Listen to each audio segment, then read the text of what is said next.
Valter Rešič je kandidat Socialnih demokratov, je diplomirani ekonomist in magister poslovodenja in organizacije. Ukvarja se s finančnim svetovanjem.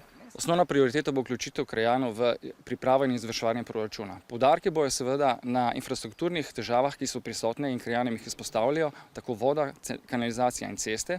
Vsekakor pa mislim s podjetji, ki so prisotne v tej občini, vzpostavi dolgoročno sodelovanje, tako da bomo imeli zagotovljene vire financiranja in seveda delati na samooskrbi občine in izkoriščanju lokalnih virov. Klemen Stanič je kandidat Demokratične stranke upokojencev Slovenije, zaposlen v Salonitu Anhovo, kjer se ukvarja z ekologijo. Je predsednik krajevne skupnosti Anhovo-Deskle in občinski svetnik. Verjamem, da naša občina ima še zmeraj zelo dobre možnosti, da uspe kot uspešna občina.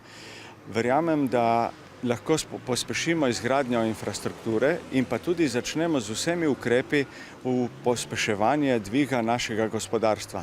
Sedanjega župana Andreja Mafija predlaga Slovenska ljudska stranka, podpirajo pa ga še Nova Slovenija, Slovenska demokratska stranka in Zveza za Primorsko.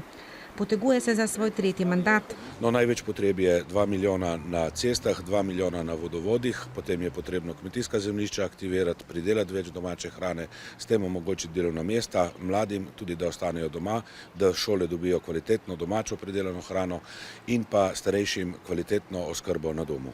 Občina vsekakor ponuja veliko različnih možnosti.